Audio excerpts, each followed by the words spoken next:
मनोज जरांगे पाटील यांनी आंतरवाली सराटीत आज पत्रकार परिषद घेतली आहे। भाजपचे नेते प्रसाद लाड हे जरांगेंना भेटायला आले होते, पण त्यानंतरही सरकार दरबारी आरक्षणासाठी काहीच हालचाली झाल्या नाहीयेत आणि त्यामुळे मनोज जरांगेंनी सरकारला निर्वाणीचा इशारा दिलाय। मनोज जरांगे यांनी येत्या 30 मे पासून आंतरवाली सराटीत रखरखत्या उन्हात आमरण उपोषण करणार असल्याचा इशारा दिलाय। उन्हात आमरण उपोषण करणार, मेलो तरी चालेल असंही मनोज जरांगे म्हणतायत। तसंच आपलाच माणूस चुकीचा होता, एवढं जरी लाड यांना वाटलं तरी खूप झालं असं म्हणत मनोज जरांगेंनी फडणवीसांवर निशाणा साधलाय।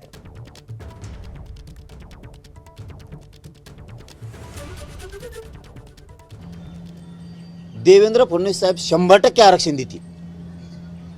आम्हाला बोलवा ना, का तुम्हाला नुसत्या आवडत्याच मंत्र्यांना भेटायचं तुमच्या? संभ्रम मराठा समाजाचा असा घालून दिला की आम्ही आरक्षण द्यायला तयार आहेत, पण जरांगे पाटील आम्हाला बोलवीत नाही। मराठ्यांनाही वाटलं असतं ते देते तर का बोलवीत नाही? 17 तारखेला तुमच्या मीडियाच्या बांधवाला सांगितलं, ये बाबा दे ना। आता मला वाटतं याच्यातून किमान प्रसाद लाड साहेबांचे डोळे उघडतील असं मला वाटतं। मला त्यांना टार्गेट करायचं नाही, त्यांना दोष द्यायचा नाही, कारण त्यांनी सांगितलं की मी मराठा आहे म्हणून दोष द्यायचा नाही। पण डोळे उघडले असते मात्र एवढं खरं की तो हा देवेंद्र फडणवीस किती कलाकार आहे। मला चर्चा नाही पाहिजे बाबा। 58 लाख नोंदी निघाल्या, त्याचे कुणबी प्रमाणपत्र तुम्ही देणार आहेत का? ज्यांना कुणबी प्रमाणपत्र दिले त्यांच्या तुम्ही व्हॅलिडिटी देणार आहेत का? हैदराबाद गॅझेटियरचा तुम्ही JR काढलाय, ते प्रमाणपत्र देणार आहेत का? त्याच्या व्हॅलिडिटी तुम्ही देणार आहेत का? तुम्ही आरक्षण देताय म्हणजे नेमकं काय करताय? मराठ्यांचे मतं मात्र तुम्हाला लागतील आणि मराठ्यांच्या लेकराला मात्र आरक्षण दिलं जात नाही। ही दुट्टप्पी भूमिका कोणची? तुम्हीच आमच्यावरती हल्ले करायचे आणि तुम्हीच आमच्यावरती 307चे गुन्हे दाखल करायचे, म्हणजे राज्यातले गुन्हे सुद्धा मागे घ्यायचे नाहीत। तुम्ही 17 संस्थांचा JR काढू शकत नाही आहे। 1 महिन्याचा वेळ मागितला, 10 महिने झाले। मला अंतिम टोकाचं आणि कठोर आमरण उपोषण करायचं आहे। रखरखत्या उन्हात मी हे उपोषण बास टाकून करणार आहे।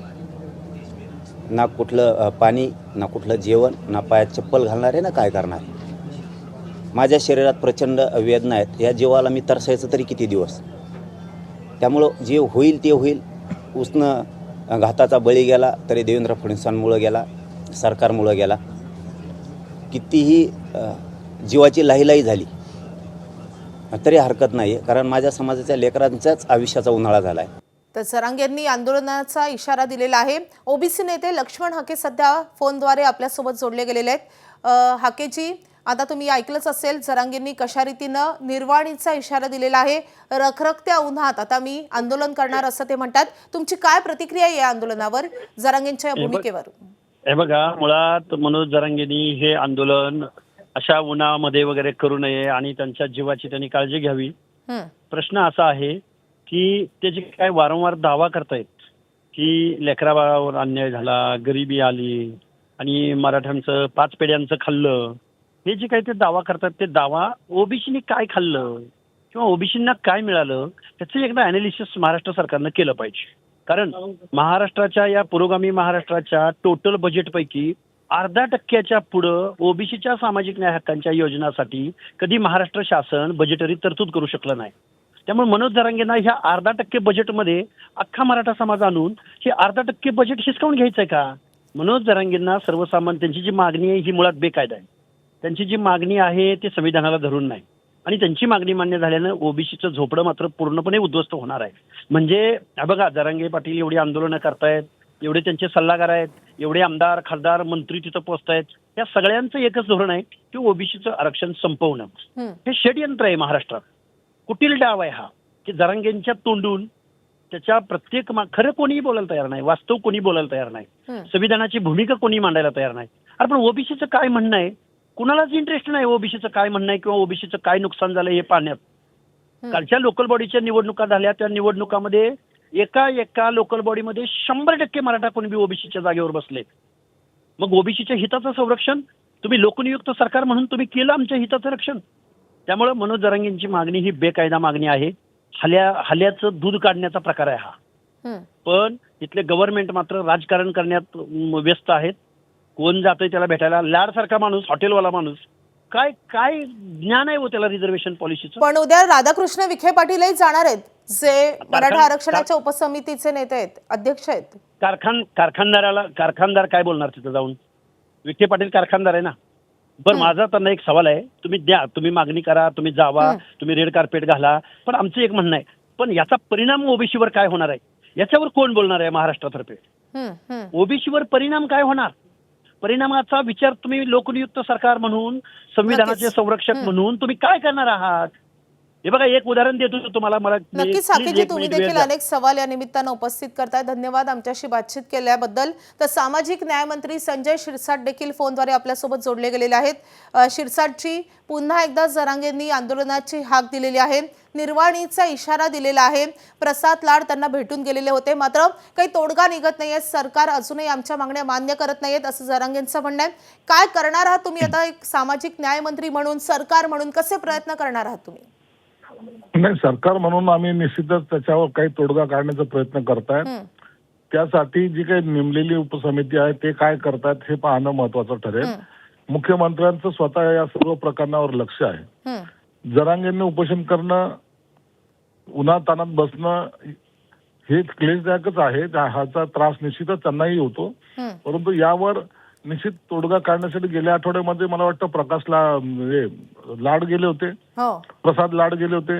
आता आज त्यांनी प्रेस घेऊन जे काय आज घोषणा केलेली, या संदर्भात सरकारने गांभीर्याने घेतलं असावं आणि सरकार निश्चितच याच्यावर आपली भूमिका ही योग्य प्रतिनिधी मार्फत जाहीर करेल. मात्र जरांगे तेच म्हणतात की सरकारला वेळ दिला, आम्ही 10 महिने वेळ दिला आणि आता आम्ही निर्वाणीचा इशारा यासाठी देतोय की सरकार आमच्या मागण्यांना काही त्याच्यावर तोडगाच काढत नाही. 10 महिन्यांपेक्षा जास्त वेळ देऊनही जर तोडगा निघत नसेल तर मला आता हे आंदोलन करण्याशिवाय गत्यंतर नाही, अशी जरांगेंची भूमिका आहे. त्यांची भूमिका आहे, त्यांच्या पद्धतीने किंवा त्यांनी मांडलेली भूमिका त्यांच्या दृष्टिकोनातून योग्य आहे, परंतु सरकारने निश्चित त्याच्यात 2 पावलं पुढे गेलेलीच आहे. नाही गेली असं म्हणता येणार नाही.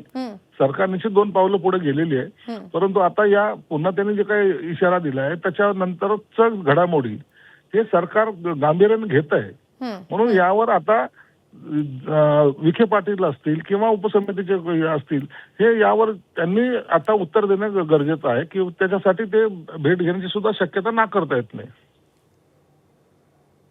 पण शिवसेना म्हणून, एक पक्ष म्हणून तुमची काय भूमिका आहे नेमकी या सगळ्या प्रकरणी?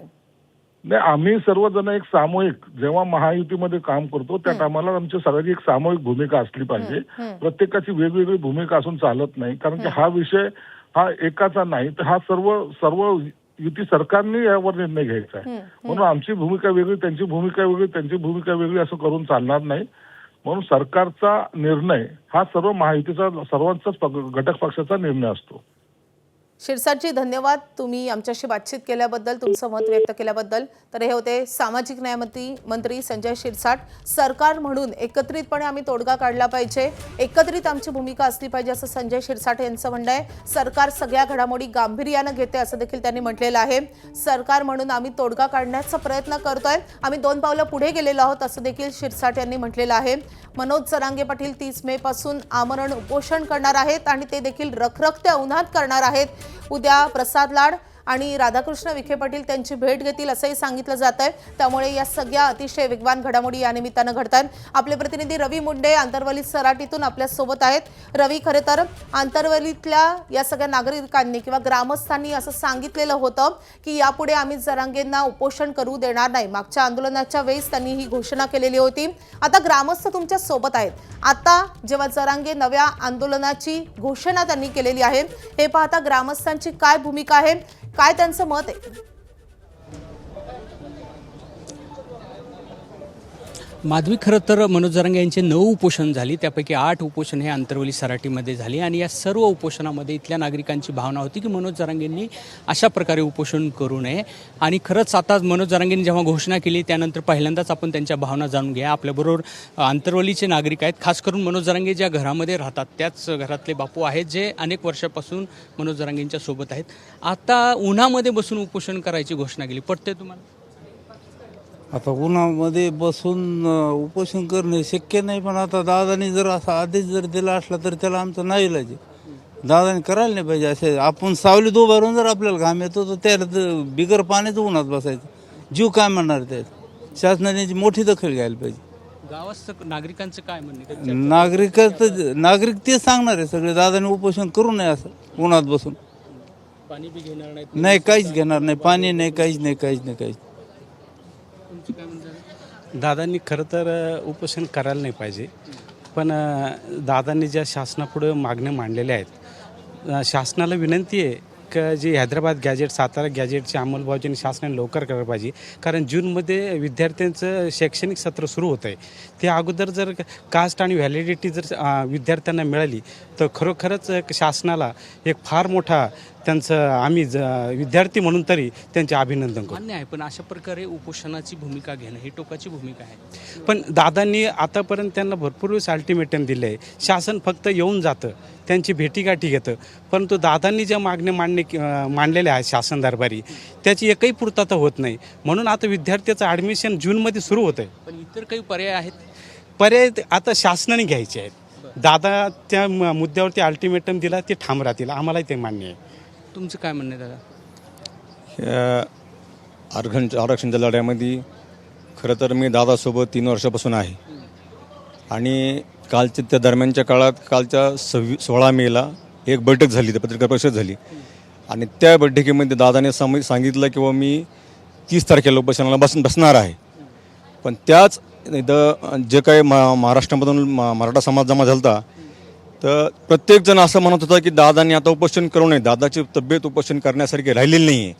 आणि दादा हे 6 कोटी मराठ्यांचं काळीज आहे. तर दादांनी उपोषण करण्यापेक्षा दादाच्या शब्दामध्ये ही ताकद आहे. दादांनी एक जर हाक दिली तर अख्खा महाराष्ट्र बंद होईल, अख्खा मुंबईसुद्धा बंद होईल. म्हणून आमचं असं मत आहे समाजाच्या वतीनं असं बोलतो मी, दादांनी उपोषण करू नये. आणि मी आज तर असं ऐकलं इथं इथल्या चर्चामध्ये की दादा उन्हात उपोषणाला बसणार आहेत. हे तर शक्यच नाही साहेब. आपण 1 तास 2 तास उन्हामध्ये नाही, सावलीत थांबल्याने घाम येतो आपल्याला, ते तो उन्हात उपोषणाला बसायचं. तर तिथं दादाचं तब्येत एक तर उपोषण करून पहिली वीक झालेली आहे. आणि आता जर उन्हात बसले तर ते काय होईल याची दखल सरकारने घ्यावी अशी मी विनंती करतो सरकार. बापू, तुम्ही काही विनंती केली नाही सगळ्या ग्रामस्थांनी मिळून? विनंती सगळे लोक येऊन तर 16 तारखेलाच लोकांनी सांगितलं दादा उपोषण करूच नका, कोणतंच उपोषण करू नका, आपण असाच लढा देऊ, पुन्हा बी शासनाला विनंती करू. पण दादा ऐकायला तयार नाही. दादा म्हणते नाही, माझं जे काम आहे मला ते करू द्या, तुम्हाला 6 कोटी मराठा जमा होणार, निश्चित हाक जरी मारली तरी मराठा जमा होतं इथं.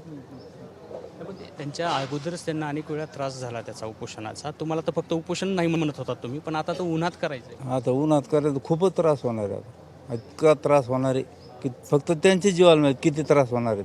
हां, माधवी, खरं तर ह्या सगळ्या ग्रामस्थांच्या भावना आहेत की मनोज जरांगे यांनी कुठलंच उपोषण करू नये. आणि जेव्हा आज पत्रकार परिषदेमध्ये आपण उन्हात बसून बाजावर बसून उपोषण करू असं घोषणा केल्यानंतर अजूनच ग्रामस्थ थोडक्यात हवालदिल झाले. कारण अशा प्रकारची घोषणा अपेक्षित नव्हती त्यांना. आणि आता अशा प्रकारे जर उपोषण होत असेल तर नक्कीच ग्रामस्थांचा त्याला एक प्रकारे विरोधच असल्याचं पाहायला मिळत आहे. नक्कीच याही याही आंदोलनाला आता विरोध केलेला आहे. त्यामुळे आंतरवाली सराटीमध्ये पुढचे 2 दिवस नेमक्या कशा घडामोडी घडतात हे पाहणं महत्त्वाचं असणार आहे. रवी, या सगळ्या घडामोडी तुमच्याकडून जाणून घेत राहू. सध्या धन्यवाद त्या सगळ्या सविस्तर माहितीसाठी.